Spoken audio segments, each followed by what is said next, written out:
Okay, in this video, we're going to talk about probably the most challenging or viewed as the most challenging question by most sales consultants, and that's a question regarding best price. Customers ask it in a lot of different ways, but it boils down to, can you give me a discount?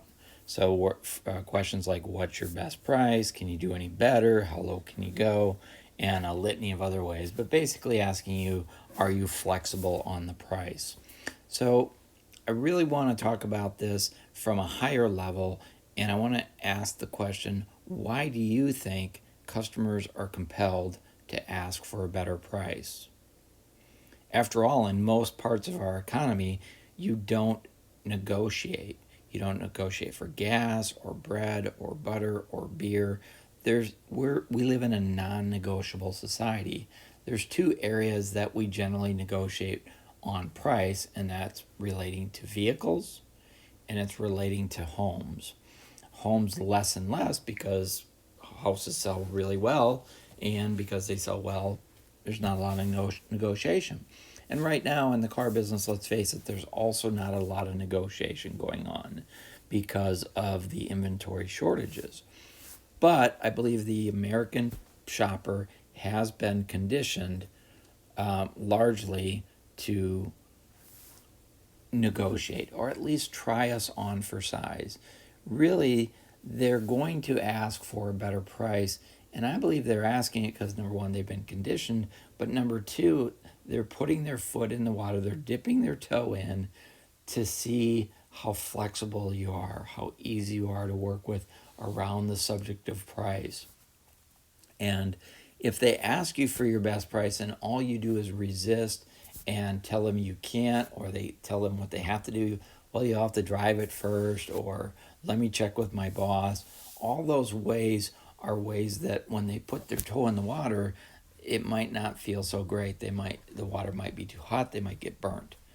And so what I want you to start thinking about is, how can you talk numbers up front easily in a relaxed way? How can you begin discussing numbers as a conversation, not necessarily as a negotiation? And so when a customer asks you what your best price is, they're asking you to have a conversation about pricing. You haven't reached a level of negotiation yet. Now, hopefully you won't have to, but if you do, that comes further down the process. But if they ask you for the price, your best price, early in the process, you have to be able to deal with that quickly, confidently, and to their satisfaction. So how do you do that? Well, the first thing I suggest you do is you affirm that question, as we talked about in our section under how to answer a question. Affirm the question. Make them feel good about themselves for asking the question. Present yourself as an easygoing, no problem kind of guy. Let's talk price. Okay? And then we're going to roll into, in this script, 4 different ways to work through this question or series of questions of best price. So let's start with the first one. And the first one is going to be what I call the price recap, track A. Track B is going to be how to solicit an offer, or when to solicit an offer. Notice it is B, which means it comes after A. These are not just 4 random ways to answer this question. This is a series of strategies and techniques to answer the question. So we always begin with track A and then move on to B if necessary. Track C, the switch. Again, after track B, then we move to track C if necessary. And then we'll have a track D, A, B, C, D, later in the presentation. So let's talk about the price recap. So the price recap is just simply that. It's us rehashing what maybe the customer's already seen on a website, the dealer's website, Auto Trader, what have you. So in this image, this is a good example of a website where maybe in the upper right hand corner we've got the smart price, which, as you can see further down, is actually a sale price or a discounted price. Now, some websites only show the discounted price. They don't show the original window sticker. So in this example, this had an original price of $79.90, and then it's been discounted by $1,505, bringing the price down to $64.85. Now, some customers may or may not be aware that it's already being pre-discounted. So if they're on a website that only shows the sale price, in this example, the smart price, their assumption, their natural assumption is that there's flexibility on that price because they haven't seen the $79.90. They haven't seen the discount. So on websites like Auto Trader, Cars.com, and the like, those websites may or may not show both prices. So here I am over on the Cars.com website, and you can see the first car on the example, the Camry there on the left, that shows that there has been an $8,100 price drop. Lo and behold, $8,100. Are you kidding me? Wow. Right? Then on the next car over, it's got a price of $47,000 and there is no price drop. So if I'm a consumer and I'm on this website, I'm looking at this and it's saying, well, one car has a price drop of $8,100 and another one has no price drop. I guess I could naturally assume that the one here, this 4Runner, it's got to have some flexibility because all the cars around it have $8,000, $6,000, $5,000. So I'm a consumer looking at it through the consumer lens. Some cars have 8,000, some cars have no, some cars have a 3,000, some cars have 900. So all kinds of, the discounts on these cars are all across the map. And if I'm a consumer and I'm interested in this car and I call a dealer about this car, my question is, why is this car not discounted as much as the other cars? So that's kind of an interesting way to think about it. But so the consumer may or may not be aware of the fact that the car's been pre-discounted is my point. So the price recap takes that into account, and all we're going to do is right away, boy, that's a great question. I'm glad you asked. Our original price on this car was $79.90. Our current discount or our sale discount or our special discount is $1,505, giving you our sale price of $64.85. So super easy. All we're going to do is we're going to walk through right away. Instead of I can't give you a price, I got to go check with my boss. I'm going to talk about numbers right away. I'm just going to start spitting out a whole bunch of numbers. Boy, that's a great question. I'm glad you asked. The original price on this car, $79.90. We've got it discounted over $1,500, giving you our sale price of $64.85. Notice I just talked about a whole bunch of numbers. I didn't say I can't talk about numbers. I just went out there saying, recapping what they may or may not already know. They may not already know it's been discounted $1,500. They may think $6,400 is the start price. So we want to let them know that. The other thing we're doing here by recapping the price, the original price was $79.90. Our current discount is $1,505. Our sale price is $64.85.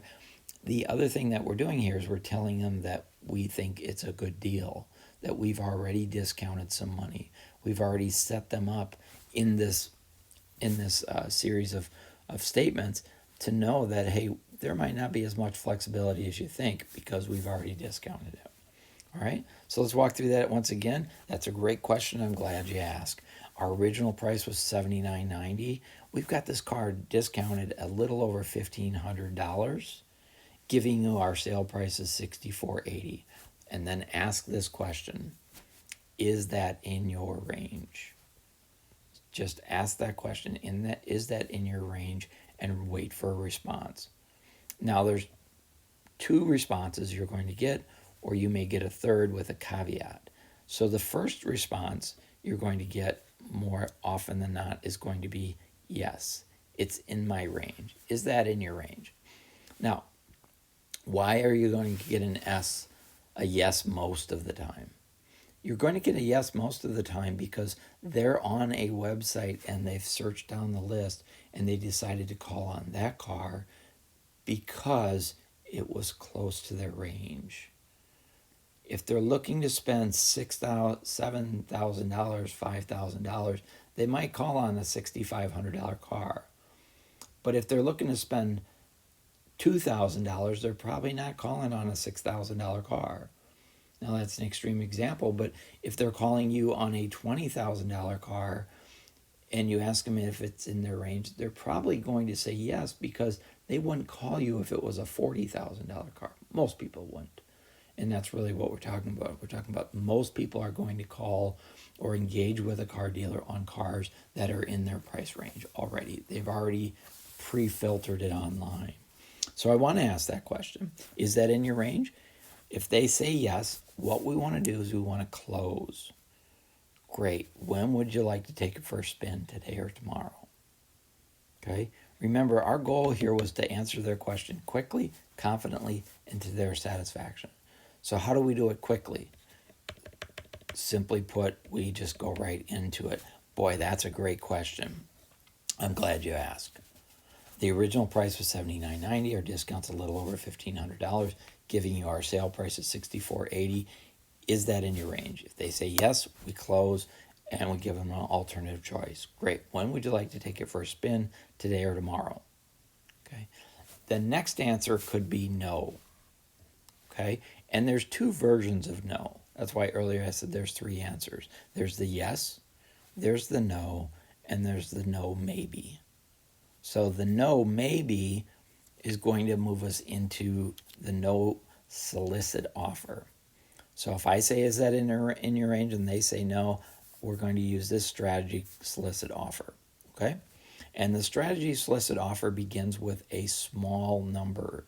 So we're going to not wait for them to we're not going to say, is that in your range? They say no.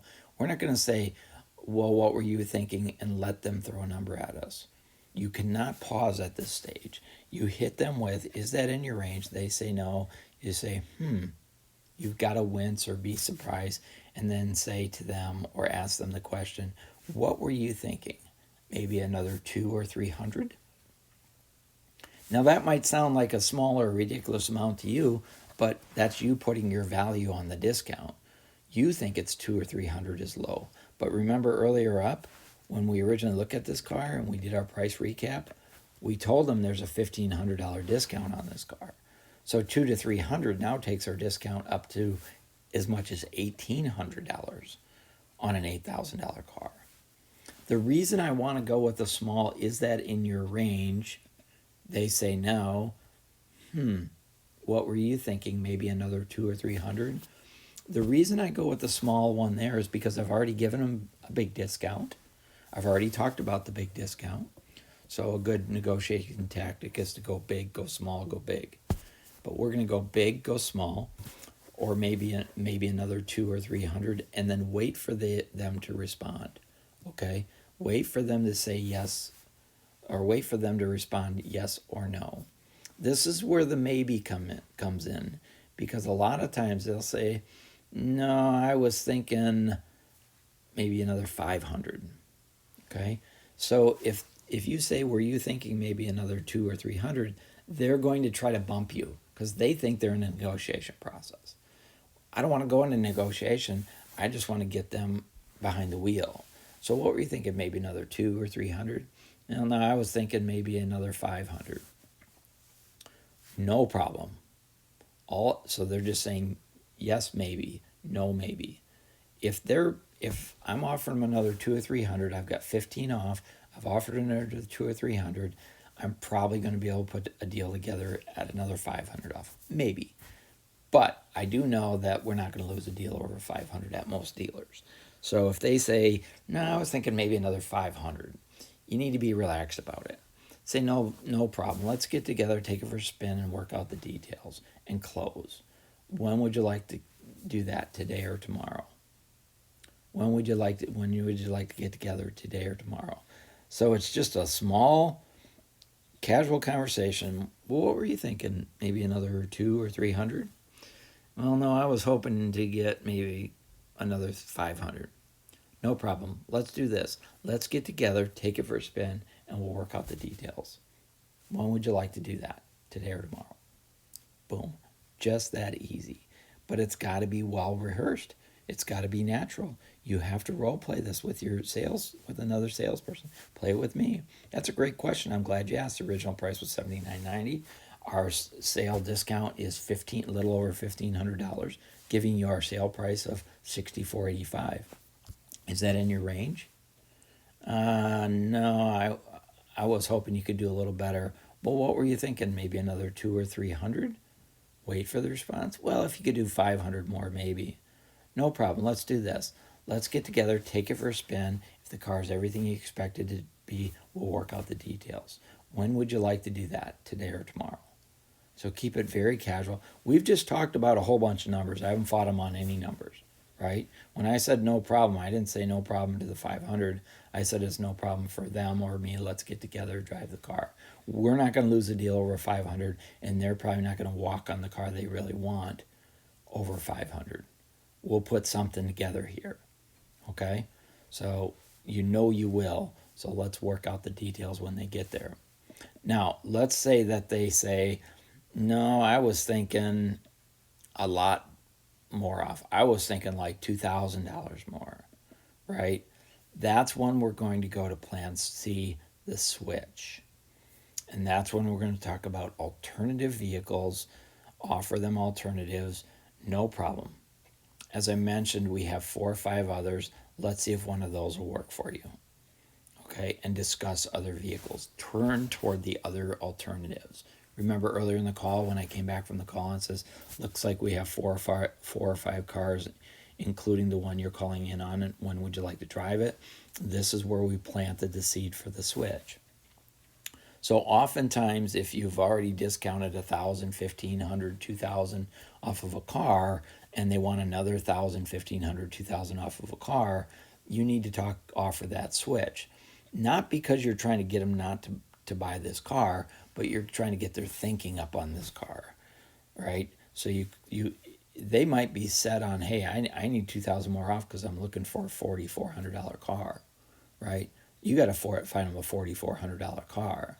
Don't try to put this square peg in that round hole, right? This is the wrong car. So by offering alternatives, you're going to help them find a car. And one of the phrases I'll use here when I go to the switch, when they say, no, I was hoping to get another $2,000 off, I'll say to them something like to this effect. So are you looking specifically at this car for that price, or are you looking for the nicest car you can buy for around $4,500? Right? Because they're asking for another $2,000 off of that car. So we want to make sure that if they're looking for thousands off of our already discounted price, if they're wanting thousands more off, we need to be thinking about the switch.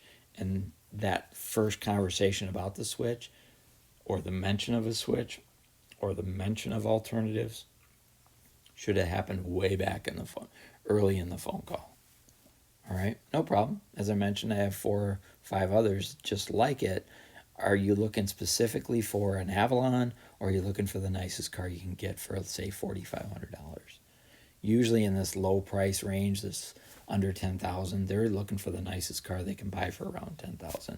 They've already resolved themselves to the fact that they don't have their choice of cars under $10,000. They need the nicest car they can buy for under $10,000. All right. And then here's some alternative closes that you can use, so you don't keep saying, when would you like to take it for a spin? When would you like to take it for a spin? You can say, when would you like to stop by? When would you like to get together? When would you like to visit the store, today or tomorrow? So I hope you found this helpful. This is a great strategy. Your A, B, C. If you do it in this order, you won't get to C all that often. If you go A, you'll get to B less often. You'll get to C even less often. But let's not skip around. Let's stick with the A track. That's a great question. I'm glad you asked. The original price is this. Our discount's that. Giving you our sale price of this. Is that in your range? It is. Great. When would you like to take it for a spin, today or tomorrow? It's not. Well, what were you thinking? Another 200 or 300? Well, I was hoping to get another 500 off. No problem. Let's get together and take it for a spin and work out the details. Close. When would you like to do that, today or tomorrow? Well, I was hoping to get another $2,000 off. No problem. As I mentioned, I have 3 or 4 others just like this. Were you looking specifically at 2006 Avalons, or were you looking for the nicest car you could get for around $4,500? Well, I was looking for the nicest car I could get for under $5,000. Great. Let me take a look at see what else I have that might work for you. Okay? Now, you can always move past C, and you can always go to what might be your should be your plan D offer. And that really goes down to the customer who just says, well, I'm not coming in unless you tell me what your best price is.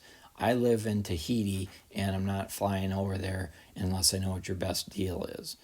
Or I live across the street and I'm not wasting my time. There's a lot of defensive reasons why they'll do that.